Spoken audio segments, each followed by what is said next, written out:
I'm here to introduce our speaker. My name is Fay Collier, and I'm on the executive committee. And it's my honor and pleasure to introduce Jim Hileman, who will be delivering the lecture.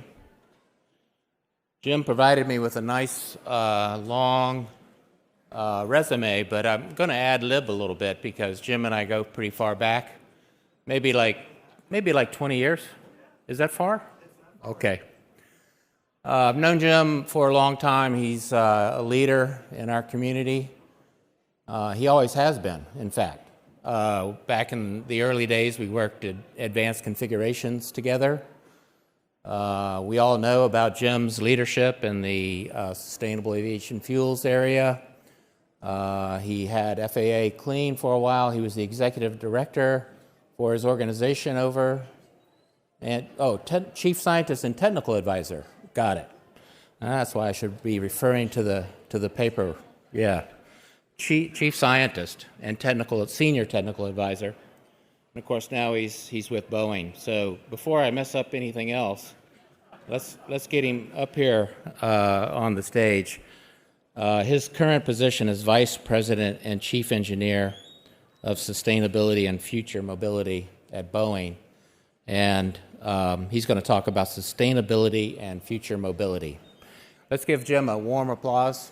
Welcome to the stage.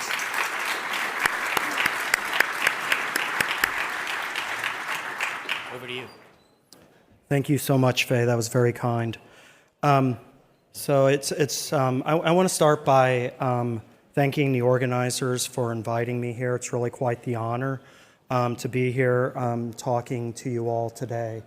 And I'm actually going to dive into a very specific area that I've been thinking about for a number of years now, starting in my time when I was at MIT, through my time at the FAA and now with Boeing. And that's how do we decarbonize aviation? How do we get to net zero? And I'll let it out right now. It's via what's in the tank. But I want to talk to you about, what I've learned over time and bring forward some efforts that are going on with Boeing on this front. So over the last few years, there's really been a tremendous amount of effort from governments around the world and industry to commit to net zero 2050. You've heard this countless times. I've had the distinct honor and privilege of being a part of a few of these efforts from my roles in the United States government and then within ICAS, within the Committee on Aviation Environmental Protection. And what happens with these analyses when they're done is they become static analyses. So they're done, they're captured a moment in time, and then you end up with the results in a report. And there's several of these out there. There's others as well. There's the ATAG study. There's a lot of them out there. And what I wanted to do for you is summarize what I've taken out of these reports, having worked on them a long time. So there's a couple of slides here where if you actually really want to soak something in, this is one of those slides that's useful to soak in. I'll do that a few times. And this really points out why aviation is a hard-to-abate sector, why it's hard to decarbonize. And it's because of some very simple facts.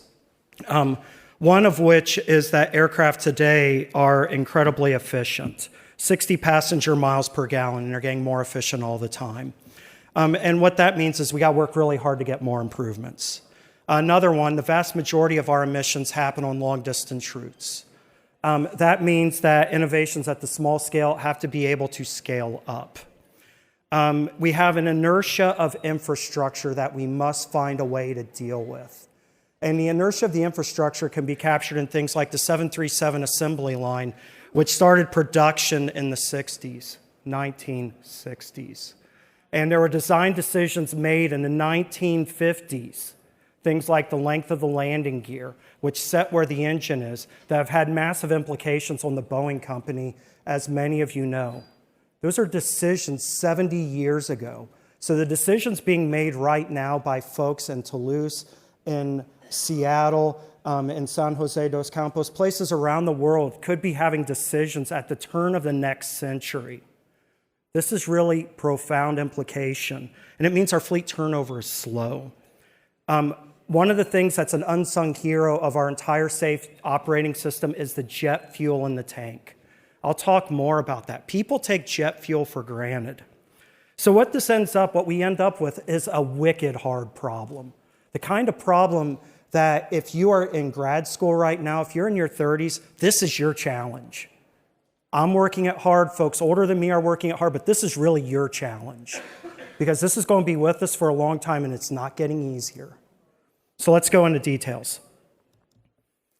So the way that aviation is handling this is better airplanes, turning over the fleet, getting better technology in there, sustainable energy, get more sustainable low carbon fuel in the tank, operate the aircraft more efficiently, and then because this is such a hard problem, get help from outside the aviation sector through removals. And I'm going to talk about each of these in turn. And earlier I mentioned that the climate action plans are all static wedge charts. So one of the reasons I came to Boeing a year and a half ago is they had started something called Cascade.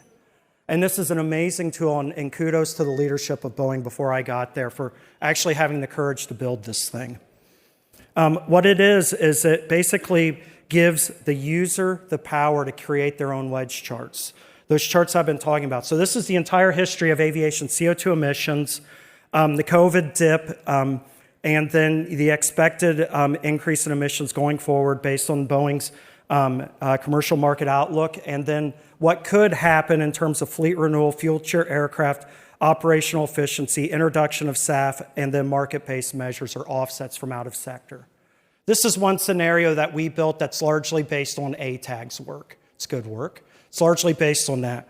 But the thing that matters is you don't like this, you can go in and change it. You can go in and put in your own assumptions. You can go through and do it. You can work from the data that we've assembled, 2019 baseline data, all flights around the world, and you can go through and work with it yourself. And this is available on the web right now. If you Google Boeing Cascade, on your iPhone, you're not going to get a very good view of it. You'll get redirected to a page.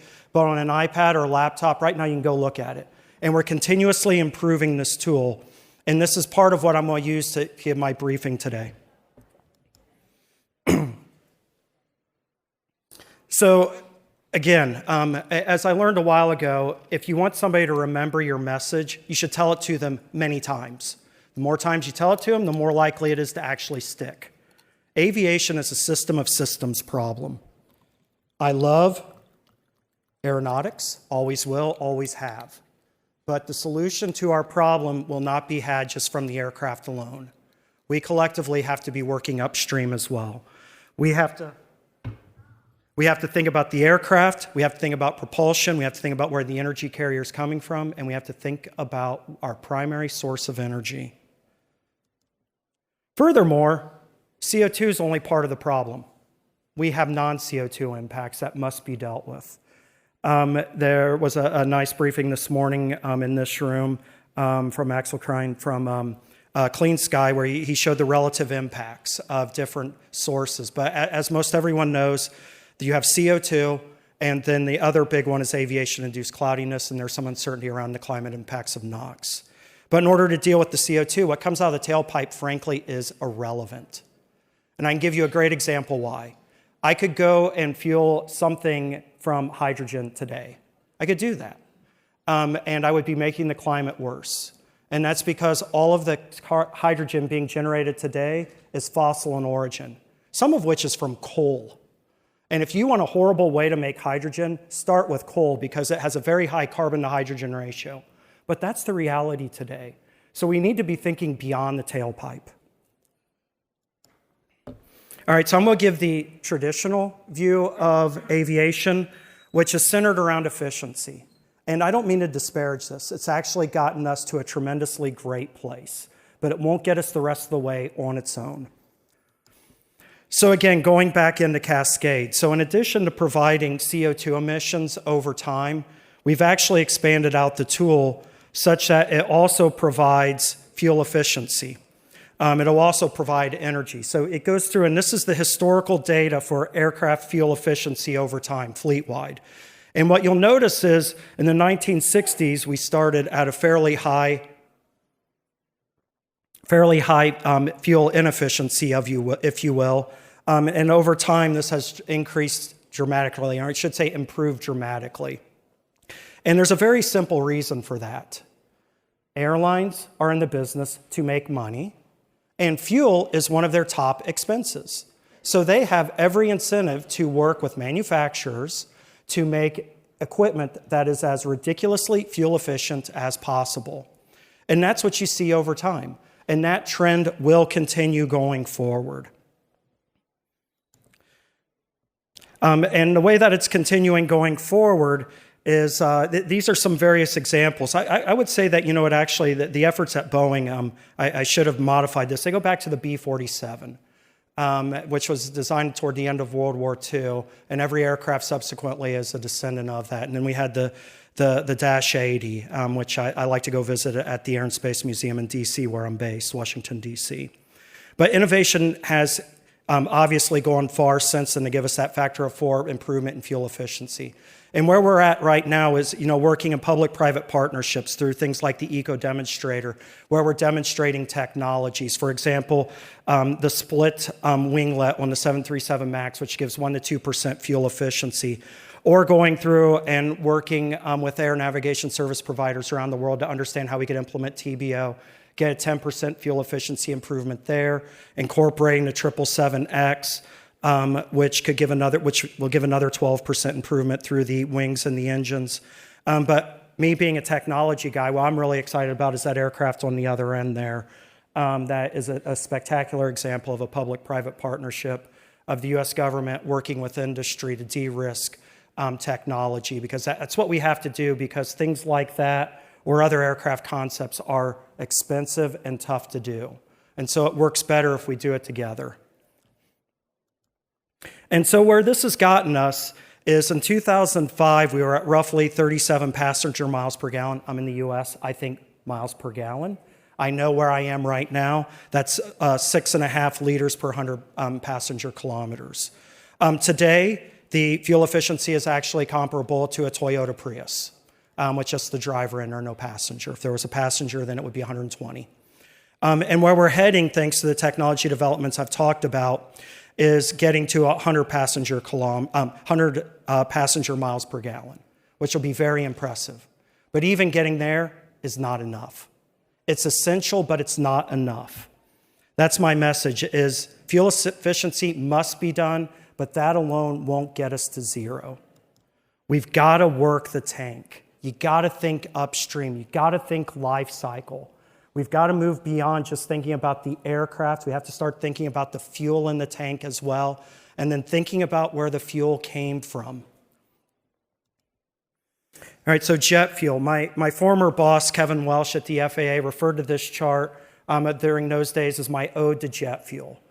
And I've subsequently in Boeing gotten smarter and expanded it with more knowledge. But the fact is none of us appreciate the importance of jet fuel today.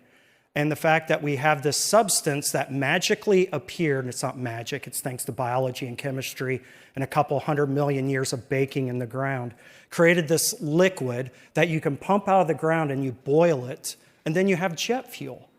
And you just pick a certain range of boiling, and you have this magical substance that has a relatively narrow flammability range, that remains liquid throughout the flight envelope, including at 40,000 feet, for God's sake, does not vaporize up there, can stay liquid all the way through to the engine, doesn't break down at several hundred degrees before entering the combustor, and has a lot of energy per unit mass and per unit volume.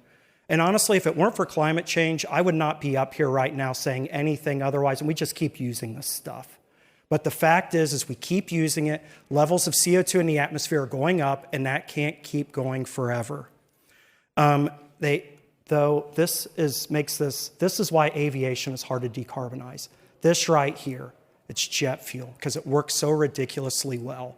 And because it's so easy to create, anything that you're going to make that drops in to replace it, sorry to break the news, it's going to cost more. It just will. So the reason sustainable aviation fuels have been the pursuit of industry and government for such a long time is they keep the good part of jet fuel, the molecules, and they change where it comes from. and then uses solid carbon accounting with solid government regulation and years of experience to go through and say these are the carbon consequences of using this fuel. Now, for this to work, you have to have very good traceability across the supply chain, and then you have to have somebody go in and certify what's going on throughout.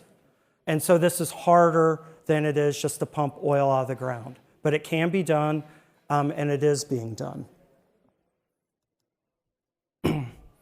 So this is where we really change the dynamic around the CO2 emissions. So if you think about it, instead of net CO2 emissions, you think about it in terms of CO2 emissions per ATK or passenger kilometer, which this one should flip over and go to just in a moment. Thank God.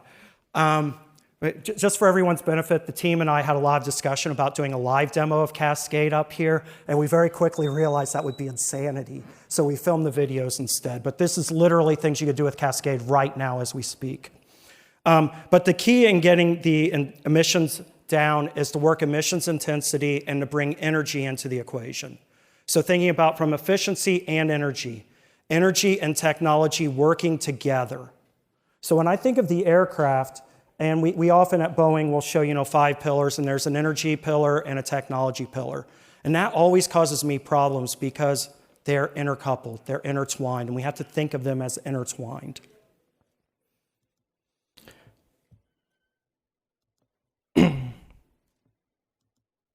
All right, I knew I could get past that slide if I tried hard enough. All right, so now I'm going to start talking cold, hard facts. All right, so where are we in SAF scale-up? I'll put it very bluntly, not where we wanted to be. I've been working SAF since 2006. I know that's a ridiculously long time.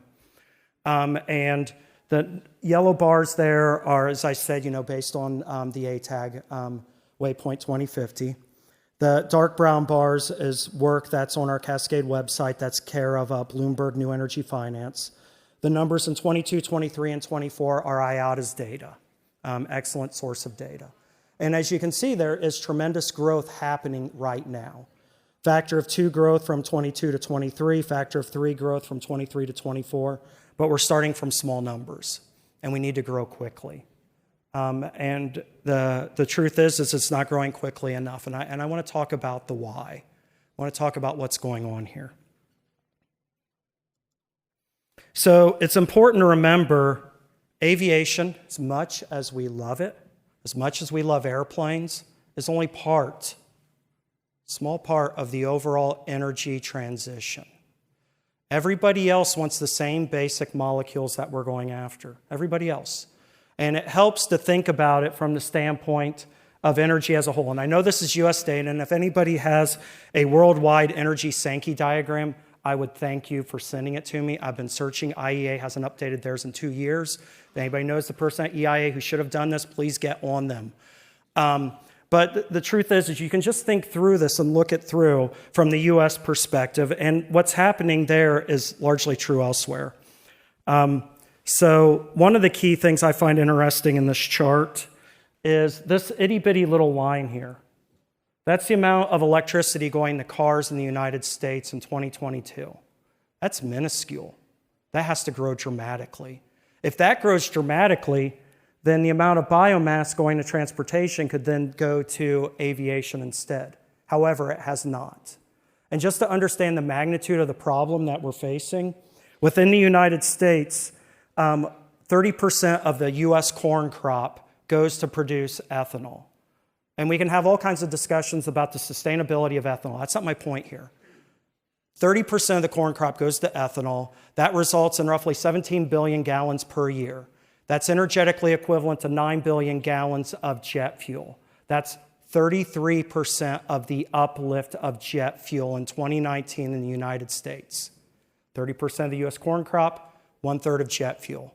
That's why it's really important that ground transportation electrifies if aviation is going to be getting large quantities of biomass, because there's just not enough biomass out there.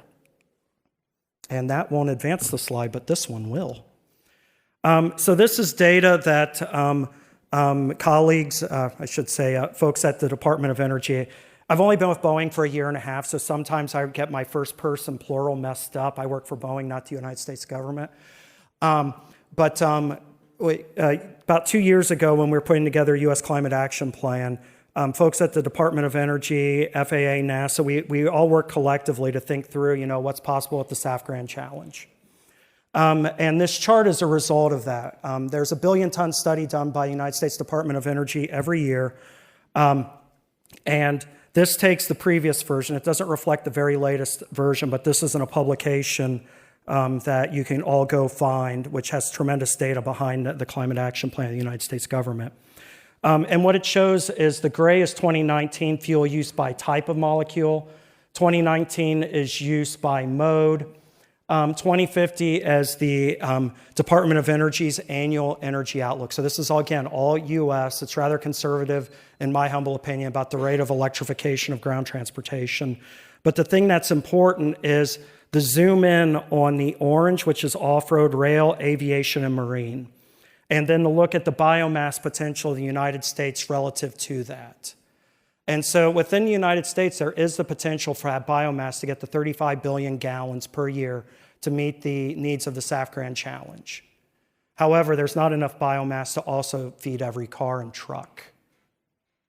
So that's why if you want to go do something to help aviation decarbonize, buy an electric car. And then there'll be less gasoline use, which has a feedback loop that's positive. It also means that we need to be very careful in thinking through how we use biomass. And it also means that we in aviation really would benefit from having more discussions with other users of energy, such that we all get on a similar page. And I'm not saying every single person in here has to do that, but I know a few people who should, myself included, okay? So another thing I want to point out is oil. There's not one type of oil, but the vast majority of petroleum is very similar. The vast majority.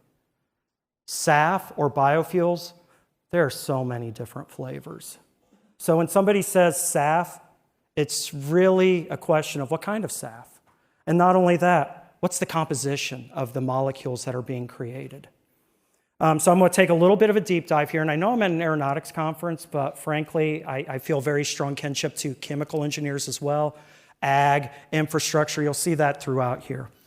So there are basically four primary feedstocks: fats, oils, and greases from plants and waste, sugars and starches, lignocellulosics, and then what are called e-fuels, just using electricity. And the challenges that we have with these different feedstocks is related to how much environmental benefit do they give us in terms of life cycle CO2, how much do they cost, and this is nth plant, fully mature product, not the initial facility. How much of it could we get? How much bio feedstock is available? And then where's our competition? Who else is getting this stuff before us? And I showed the small numbers on the previous chart. The reason those numbers are small, to be quite honest, is because all the SAF being used on the planet right now, or 98%, is HEFA from plants oils. There's actually billions of gallons of that stuff being produced every year. It's all going to diesel trucks. It's all going to the diesel market because of policy choices. So that's where it's going right now. So it's not that it's not there, it's just not going to aviation. That's important to know. And the sugars and starches also is going to ground transportation for cars. And the fact is they're more expensive than oil because, as I mentioned earlier, get jet fuel from oil, you pump and you boil. That's it. Whereas these things, you got to do a few more steps. And the bottom ones, the price is actually rather high. And so where we really need to be thinking of as an aviation industry, not necessarily the aerospace part, but the industry as a whole, is thinking through how can we bring down these prices? Because it's a lot to ask for policymakers and the flying public to pick up that entire bill. So can we think more? Can we think about how else, where else to get these things? And so that's a challenge that I'm going to be giving to a lot of people here and elsewhere and anywhere I get a chance. All right, so the things that can help us get production expanded. One is there's a lot of talk within certain sectors about feedstocks being bad. I've met many feedstocks in my life. None of them is actually good or bad. Frankly, they're plants. They just sit there. Instead, it's useful to say, what do we want? And if you want sustainability, there's criteria that can be used to get that, as I mentioned. So rely on those criteria. We have to figure out how to use our existing infrastructure. We're going to be stuck with it for a long time. We need to consider similarities of different processes. In my humble opinion, we should be putting a lot of vegetable oils in the refineries and making the fuel that way. And then we need to understand the dynamics whenever policy is being made to ensure that all of the fuels that could go to SAF are not being used by ground transport. But more importantly, we need to figure out how to unlock lignocellulosics and waste and then get to 100%. That's the biggest one, honestly. Expand the feedstock options. An important one is to enable 100% SAF, and I'm going to talk about that and tell you why that's a bit confusing in terms of wording. Figure out how to bring down the carbon footprint of these fuels, and then we're going to need a lot of carbon capture, utilization, and sequestration.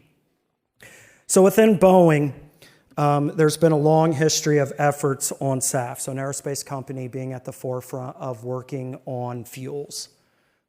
We need all of our aerospace companies to be at the forefront of working on energy. And we need to have our agencies working collaboratively. That's how we get there. So what we in Boeing had a long history in getting HEFA approved, and more recently working on 100% bio in the tanks and thinking about different compositions. And if you thought the biology discussion and the ag discussion was bad, wait until you get some of my organic chemistry, which is coming up. But in all seriousness, we've made commitments to be 100% SAF compatible by 2030. And what we're doing to get that done is working with ASTM International to get to be able to use more SAF in the tank. And you may say, Jim, you just showed me a chart where we're at 0.5%. You're right. But there are states like California, there are places in Europe that have strong policy pulls for SAF. And I would hate for the aircraft or the infrastructure to prevent anyone who wanted to go to high percentages from getting there. Because that's what's going to happen because this is being driven by policy. So then we are working as well to think through our aircraft to understand what is possible in terms of changing the fuel spec and then conducting measurements to understand when you change composition, what that does to the tailpipe emissions and then persistent contrails. And all of this has a lot of potential. So today's fuel is roughly 84% straight chain and then branched hydrocarbons, what are called paraffins. Roughly 16% are aromatic compounds, either single ring or double aromatics. The reason that we have a limit of 50% on jet fuel today is because about 15 years ago, there were some experiments done and people realized that if you had less than 8% aromatics, the seals would leak. And there was actually a test of a B-52 that was running on lower percentage than that. Lo and behold, it was leaking. Obviously, you can't have leaks on a commercial aircraft, so that's why it's a 50-50 blend. And 8% is a rule of thumb. What we in Boeing are doing is going through and thinking with all of our suppliers about what is the lower number. Is it 8? Can we go to 8?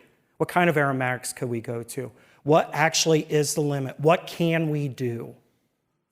Because we want to enable the use of our airlines and all airlines to be able to go through and use 100% SAF. And whether it's paraffins or aromatics doesn't matter. What we need to do is be able to up the percentage and lower the cost. Because this stuff is expensive and we need to be doing what we can to figure out how to lower the cost such that the flying public can continue to fly. All right, so I'm going to skip this one in the interest of time.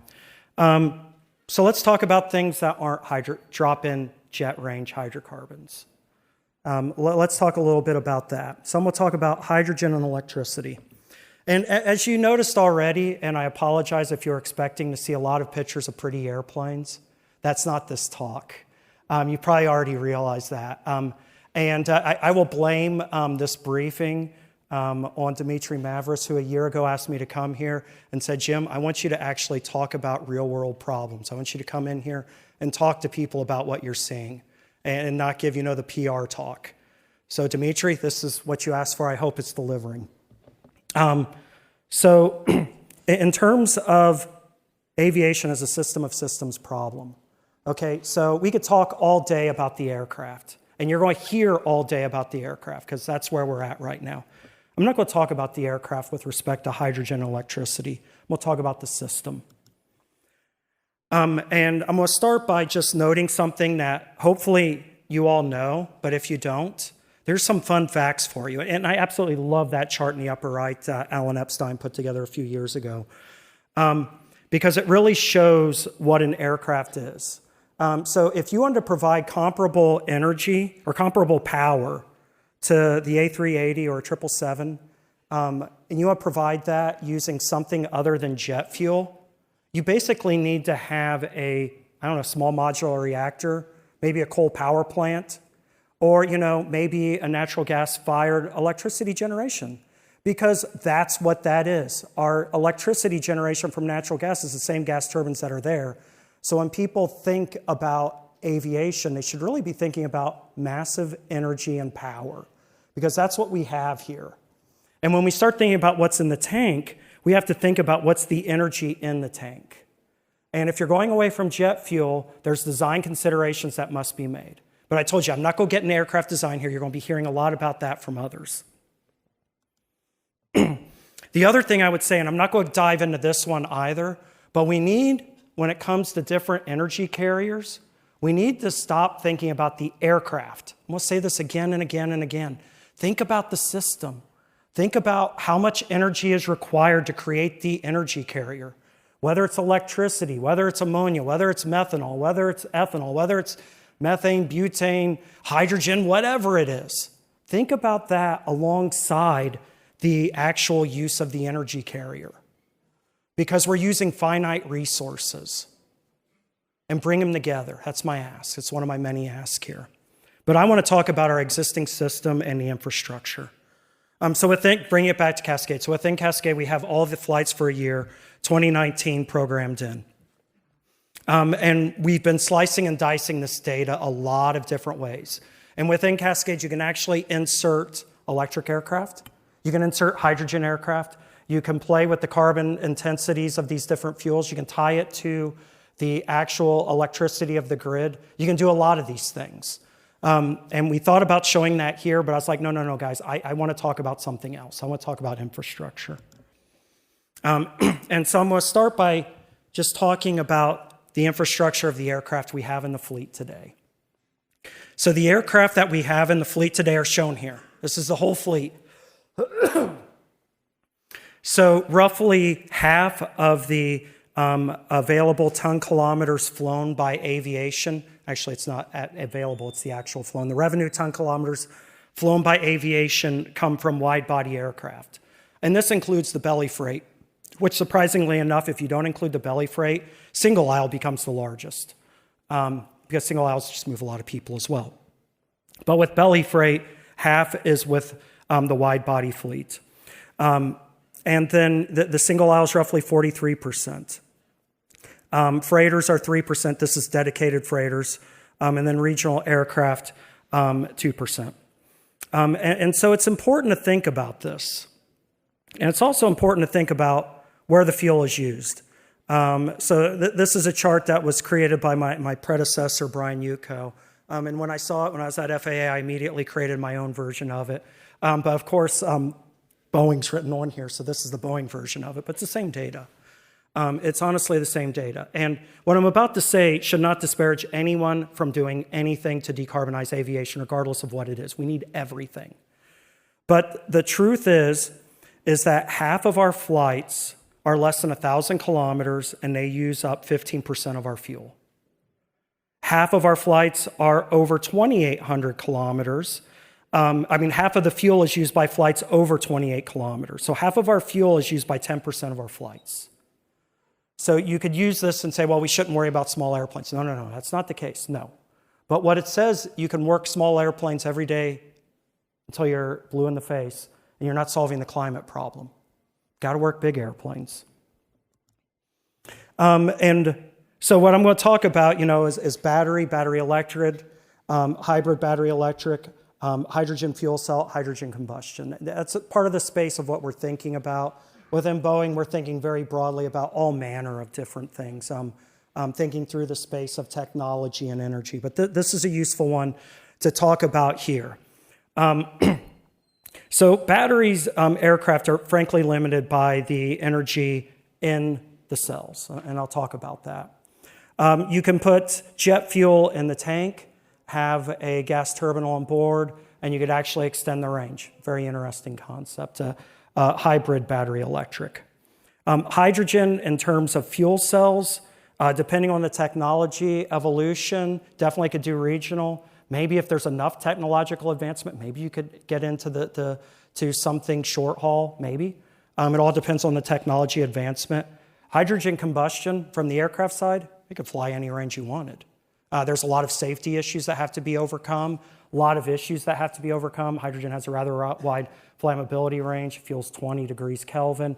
A lot of safety issues that have to be worked through, a lot of certification issues. But from just a plain, aircraft design standpoint, sure, you could fly long distance. But what I would like to see more attention focused on is the infrastructure around it and the challenges with the infrastructure. So in terms of electric airplanes, this is a fairly simple data set. It's just simple Breguet range equation work with some key assumptions that are outlined at the bottom. But what it really shows is the importance of the energy density of the batteries. So as energy density in the batteries improves over time, aircraft range will increase. That should be totally logical to everyone in this room. Okay, and where we're at right now, maybe 200, 300, somewhere in there. That's roughly where we are today. 200, 300. You have to have some kind of reserves. You have to be moving people as well as batteries. So what that means is for a small airplane, you can, have 4 passengers, maybe go 100 miles. All right. You know what that also means? For a very big airplane, you also could have a bunch of passengers, tons of batteries, and go about 100 miles. So that's the situation we have. And if you put jet fuel in the tanks, you could actually use that for the reserve. So you could potentially go further, which is good. Now, there's work going on with ARPA-E, others, a lot of people thinking about how you could advance and go further. So let's say we had a doubling of battery power, battery energy density, get to 400. That'd be phenomenal. Okay, then you'd be able to go roughly 400 miles. Oh, okay. It's great, it's better. Let's say you double that, get to 800. Okay, that's still not getting you very far. However, if you're able to get to 800 watt hours per kilogram, it's not shown here. If you're able to get to that, you have actually revolutionized all of energy, because then you could charge up batteries in one part of the country and literally put them on rail cars and move them anywhere, or put them onto cargo ships and ship them anywhere. And we would have completely revolutionized the distribution of electricity on planet Earth. Furthermore, range anxiety would be a thing of the past. Everybody would want an electric car because there would be no range anxiety. So what I'm saying here is you get to 800 watt hours per kilogram. For aviation, it's interesting. Everyone else, it's revolutionary. We shouldn't forget that. All right, so small airplanes, obviously, small short distance, could have an impact on the fleet, about the same as, improving operations. This is important. It should not be discounted. There's also potential noise benefits and there'll be emissions benefits. All right, but there's still 86% of the emissions not dealt with. Let's talk about wide-body aircraft. I'm skipping over single aisles. I'm just going to go straight to wide bodies, because wide-body aircraft are predicted to consume 46% of all total fuel in 2050. Again, data from Cascade using things like our Boeing commercial market outlook, but you could create your own. You can go create these data. That's why we have Cascade, so all of us can work from a common set of info. All right, so there's obviously a big carrot here. However, when it comes to wide-body aircraft, we need to think about the airport. People never think about the airport. Well, some of us do. I have airports I like to go through. I have airports I hate. We all do. I know airports that tend to lose my luggage every time I go through them. Always bring a carry-on through those, with those. But the actuality is, and people don't think about this, airports are energy hubs. There is massive amounts of energy flowing through our airports every single day. Every day. 7.5 billion liters of jet fuel through London Heathrow and Dubai International each. Roughly that amount flowing through the airports around Tokyo. For comparison, the amount of fuel flowing through Heathrow, if energetically is equivalent to a quarter of the UK's electricity. This is massive amounts of energy. Massive. All flowing through this single point. So if you want to change the fuel going to the fleet, you better think about the airport because it's key. If you don't think about the airport, you'll never have the fuel. Now, another fun one, because we have the data and we love to play with data, and this one's really easy to remember. The wide-body aircraft, just the wide bodies, at the top 20 airports, the ones listed here, consumed 20 billion gallons in 2019. That's 20% of total upload. So you have 20 fueling stations fueling a handful of aircraft types that people expect to be in production for many more years, by the way, responsible for 1/5 of our total fuel use. So those are airports that we have to be thinking about whenever we're thinking about new fuels such as hydrogen. And the other challenge is geopolitics. So those 20 airports, 5 of them in the US, 4 of them in Europe and the UK, 2 of them in the Middle East, a number of them in the Far East. If we're going to, switch over our fleet to a new fuel with the wide bodies, that fuel needs to be available at all these places for the international system to work. So where I actually spend a lot of my time every day is reading what's happening in the energy transition as a whole.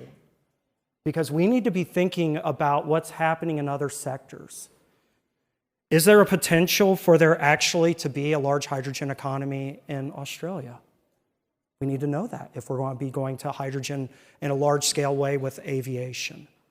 These are the types of real-world things that we need to be considering as we consider the energy transition for aviation.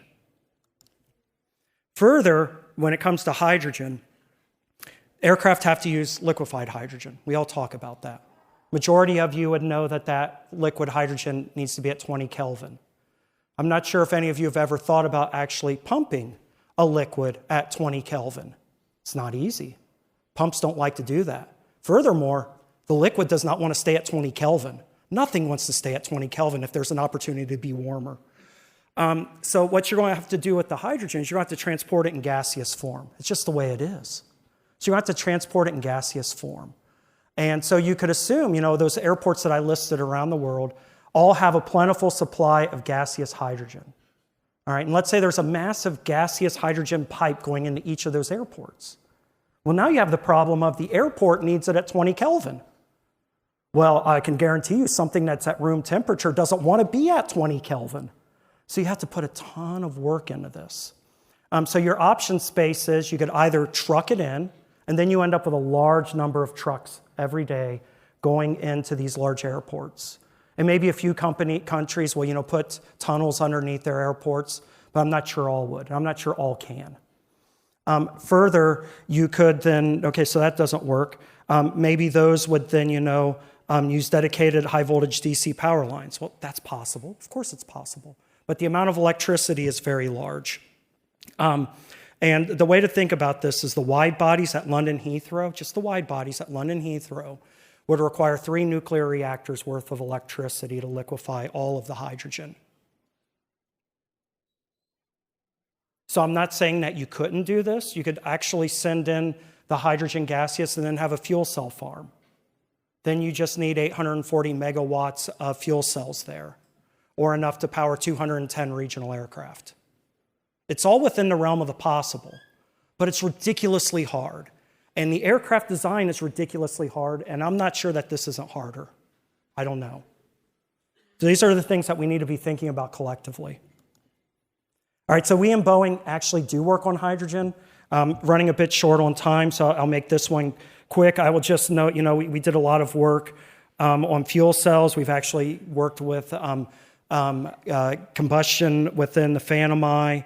We have the Space Launch System.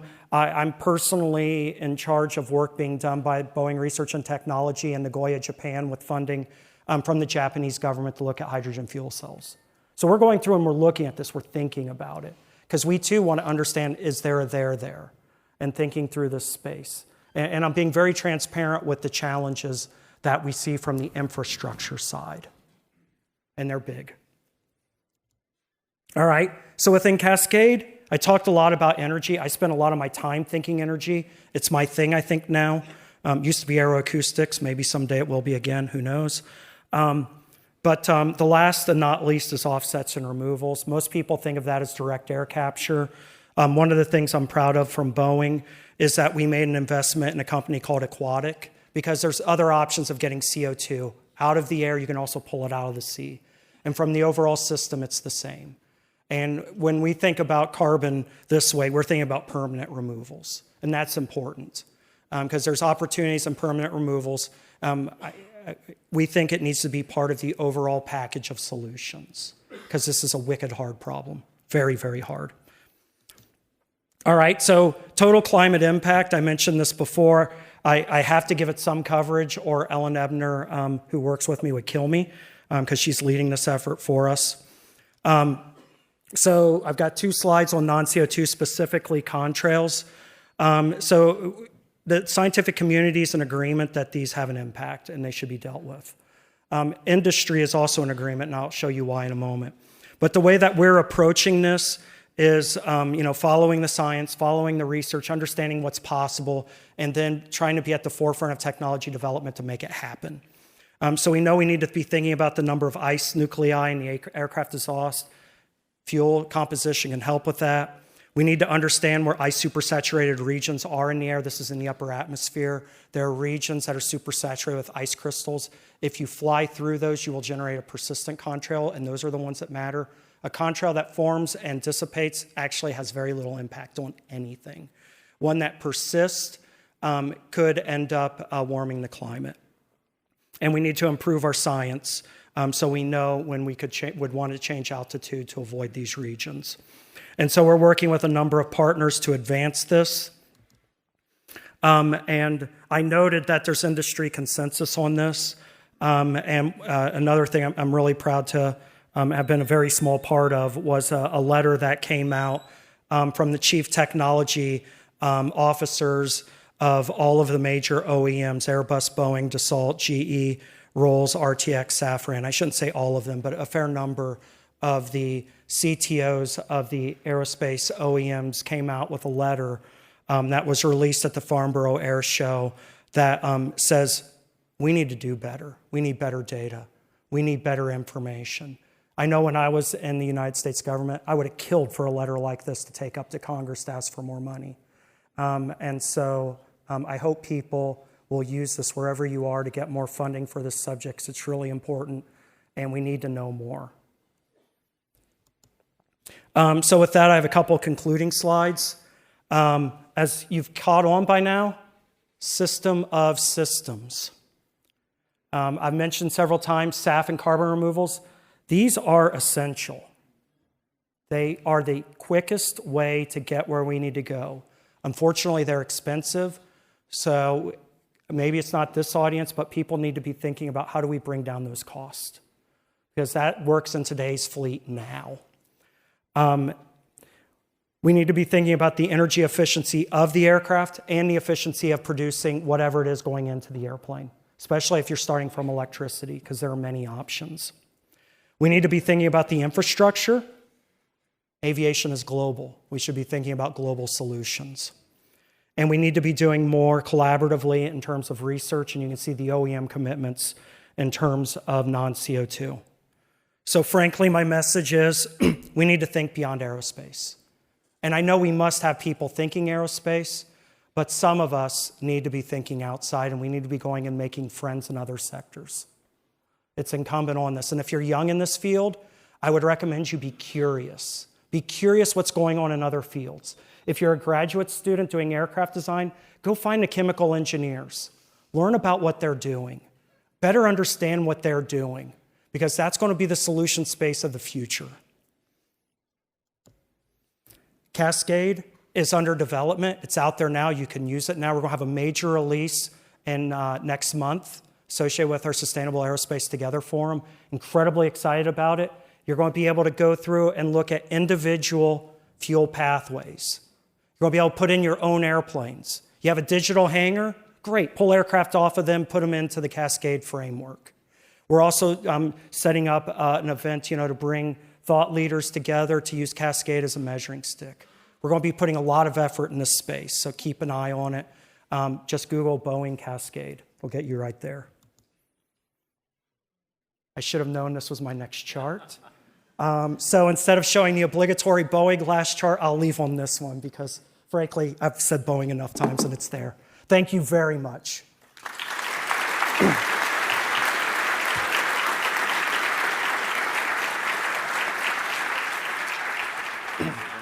Thank you. We have a couple of minutes for questions. Anybody out there? About right here.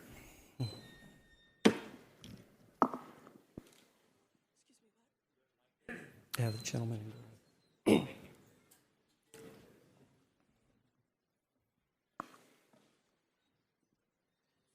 you. My name is Fred Abbink. I'm from the Netherlands. You showed a nice diagram on the ranges that the aircraft can fly in the fuel burn in the wide bodies and the narrow bodies. Well, there may be two other variables. One you did not touch, and that's the speed of the aircraft. And the other one is, are the design ranges matching the operational ranges? And how much can we gain if we optimize that better? Rather than say one size fits all, let's build one big aircraft and fly with that. Thank you. That is very, very true. There's an implicit assumption in that diagram of transonic speed. I would say probably between 0.7 and 0.85. It's also been shown by academics around the world that if you reduce Mach to the upper 0.7, you could get a fuel burn improvement. That would have implications on the overall airspace, obviously. That would have to be worked through. So yes, absolutely. No argument. One more question.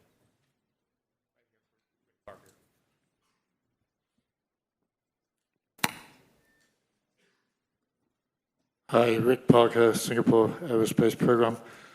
Great talk, Jim. Thank you, and I'm looking forward to playing with your tool. You didn't bring out, and maybe it's buried in the depth of the tool somewhere, not all SAFs are equivalent in terms of their carbon intensity. Some of them are 70%, 80%, some of them are down to 50%. Does the tool recognize that if you choose a particular SAF? And also, none of these tools, including fuels, including e-fuel, are zero carbon. And I know Boeing got into trouble with FAA for saying that, that their recent Virgin flight was 100% SAF. It was very good and a great milestone. But the advertising authorities said, no, the public read that as zero carbon, 100% non-carbon. So making those distinctions between what's truly zero carbon, what's carbon neutral, and what's nowhere near carbon neutral just happens to say bio on the tin. So, Faye, can I spend the next 5 hours up here? Yeah, that would be a problem. So I'll do my very best to be very succinct with what you're pointing out is a challenge. So I'm going to start with the last one first. There actually is a method to certify aircraft as being sustainable. That's through CORSIA. And that actually has regulatory rigor to it because it's through ICAO. So there is a way to go through and say a fuel is sustainable and have something behind it. I'm going to leave the differing regulatory opinions, and I don't believe it was from the FAA, I believe it was from Europe, I could be mistaken, with respect to the 100% SAF flight from Virgin. But it's important to note there is regulatory ways to do this using sustainability certification. As far as the carbon footprint, this is a fascinating one. One of them I like to point out is a fuel that people love to vilify, which is corn ethanol. And it might provide a 20% reduction in life cycle emissions relative to gasoline. But the reason it only provides that is that's all the more incentive the policymakers ever given for it. If a producer were to go 50% below, there's no incentive. It's absolutely none. You get below 20, you're good. You get your full amount of money. So what I think needs to happen is that the policy mechanisms reward lower carbon. And when the incentive is there, the financial incentive is there, the fuel producer will follow. And Argonne National Labs and MIT have actually shown that with technology and carbon capture as part of the technology suite, but with renewable natural gas, with proper farming practices, there's carbon capture and utilization. You could actually have net negative corn ethanol to jet. So it's possible, but you have to have the policy incentive there and you have to have somebody go through and check. And I chose that example just because it's one that people really laser focus in on. And so it's true across many different fuel pathways. The details matter. To your basic question, is it in Cascade yet? No. Do we want it to get there? Yes. Haven't done it yet because it's so ridiculously hard to get all the details. But great question, you're nailing it. See, Jim, I think we're going to conclude there, but before we do, the local organizing committee would like to present you with a gift. Wow. Yeah. Wow.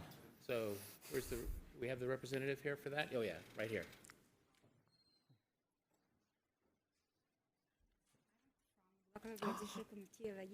Oh my God.